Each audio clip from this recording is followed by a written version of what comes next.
नमस्कार, आप देख रहे हैं खबर 100 में हूं आपके साथ राहुल मौर्य। आइए रुख करते हैं इस वक्त की बड़ी खबरों की ओर, लेकिन उससे पहले एक नजर हेडलाइंस पर।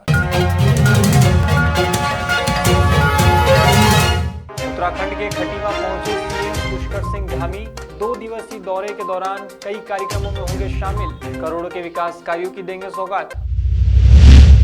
मध्य प्रदेश के गृह मंत्री नरोत्तम मिश्रा का बयान, ओमिक्रॉन पर हो रही कई भविष्यवाणी कुछ काल्पनिक है तो कुछ वैज्ञानिक, लेकिन सरकार का फोकस इलाज पर। मध्य प्रदेश में तीसरी लहर से निपटने की तैयारी जारी, हर जिले की कोरोना प्लानिंग रिपोर्ट होगी तैयार, अस्पतालों में चिकित्सा व्यवस्थाओं का रखा जाएगा ध्यान।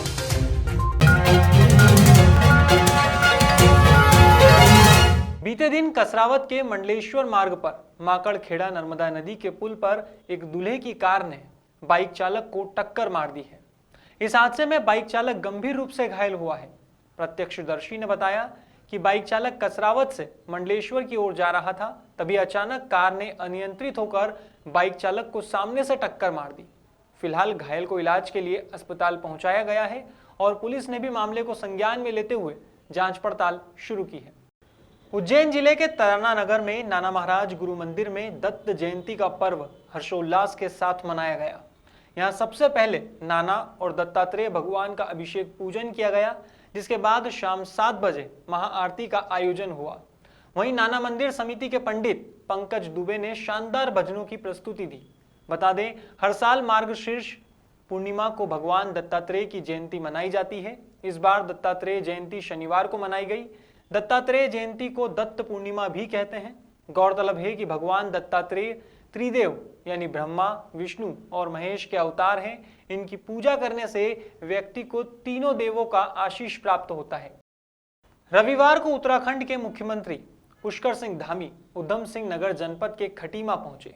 यहां सीएम धामी 2 दिवसीय दौरे पर हैं। इस दौरान वे कई कार्यक्रमों में शामिल होंगे और करोड़ों रुपयों के विकास कार्यों की सौगात देंगे। बता दें, सीएम धामी ने खटीमा में कुल 269 करोड़ की 84 योजनाओं का शिलान्यास और 12 योजनाओं का लोकार्पण करने का प्लान किया है। इसमें सबसे महत्वपूर्ण एकलव्य आवासीय विद्यालय का लोकार्पण है। सीएम ने एक सभा को संबोधित करते हुए कांग्रेस पर भी हमला बोला है। यहां उन्होंने कहा कि कांग्रेस पार्टी चुनाव में स्वर्गीय सीडीएस बिपिन रावत के पोस्टर और बैनर लगा रही है, जबकि कांग्रेस पार्टी उन्हें गुंडा कहा करती थी। लंबे समय से एक प्रोजेक्ट था कि इस क्षेत्र में हमारे जनजाति के बच्चों को उत्थान के लिए, उनकी पढ़ाई के लिए, उनके अच्छे शिक्षा के लिए इस क्षेत्र में एक अच्छा विद्यालय होना चाहिए। नीचे भैया पिछले कई वर्षों से मैं प्रयास कर रहा था। अंततः पिछले 2019 में एकलव्य आवासीय विद्यालय हमारा इसका ये स्वीकृत हुआ और आज मुझे बेहद खुशी है कि वो बनकर तैयार हो गया है।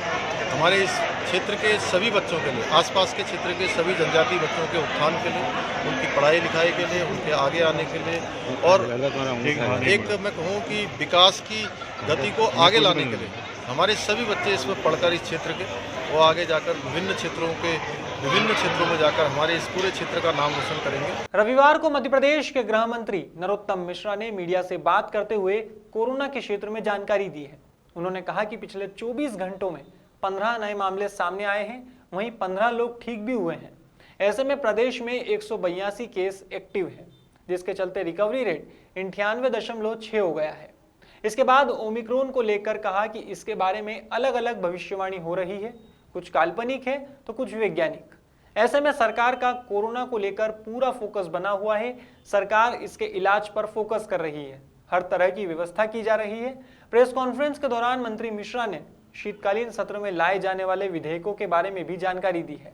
साथ ही देवदूत योजना को लेकर बताया कि दुर्घटना में घायल व्यक्ति को जो भी व्यक्ति अस्पताल लेकर जाएगा उसको 5,000 का इनाम दिया जाएगा। पिछले 24 घंटे में ट्वीटनाथ जी का एक शब्द भी इस ओबीसी के बारे में नहीं निकला है। अब ये इससे इनकी मानसिकता समझ में आती है। बिस्तर पर पड़े पड़े लगातार ट्वीट करने वाले 24 घंटे में एक शब्द नहीं आया। दोहरा चरित्र कांग्रेस का इसी से उजागर हो गया है। वोटों की खातिर पिछड़ों की बात करने वाले और शीर्ष अदालत में पिछड़ों से घात करने वाली ये कांग्रेस पार्टी है। महत्वपूर्ण योजना है ये। दुर्घटना में घायल व्यक्ति अगर कोई है तो उस घायल व्यक्ति को जो हमारा गोल्डन आवर कहलाता है घायल व्यक्ति के लिए प्रारंभ का 1 घंटा, उस 1 घंटे के अंदर जो व्यक्ति भी अस्पताल ले जाके पहुंचाएगा उसे 5,000 रुपये का पुरस्कार दिया जाएगा सरकार की तरफ से।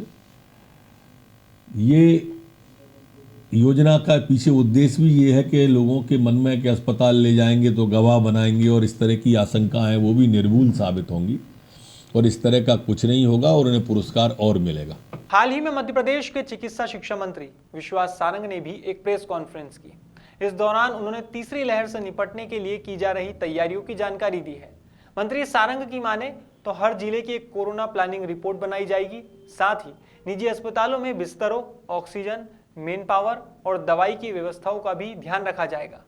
सारंग ने विधानसभा सत्र को लेकर भी अपनी राय रखी है। उन्होंने कहा कि विधानसभा सत्र का जनता के कल्याण के लिए ज्यादा से ज्यादा उपयोग कर सके, इसी मंशा के साथ सत्र में जाते हैं। आइए आपको सीधे लेकर चलते हैं मंत्री सारंग की प्रेस कॉन्फ्रेंस में। प्लानिंग रिपोर्ट कोविड को लेकर बनाएंगे।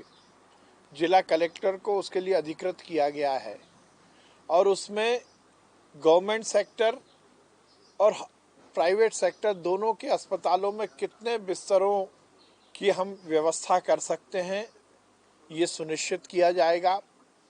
हमने सभी मेडिकल कॉलेज से संबद्ध अस्पतालों में और जिला अस्पतालों में और उससे नीचे हमारे जो स्वास्थ्य केंद्र हैं उसमें भी कोरोना को लेकर पूरी तैयारी की है।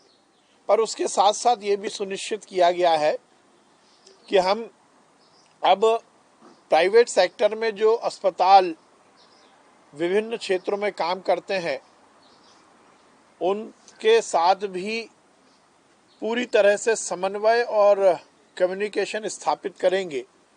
जिला लेवल पर प्रत्येक प्राइवेट अस्पताल से वहाँ का प्रशासकीय अमला बात कर किस ढंग से उन अस्पतालों में बिस्तरों की संख्या में बढ़ोतरी हम कर सकते हैं और जो अस्पताल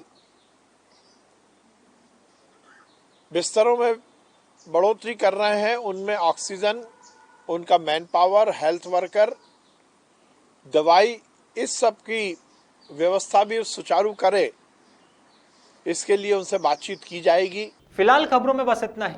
देश और दुनिया की तमाम खबरों के लिए देखते रहिए खबर 100, जनता की बुलंद आवाज।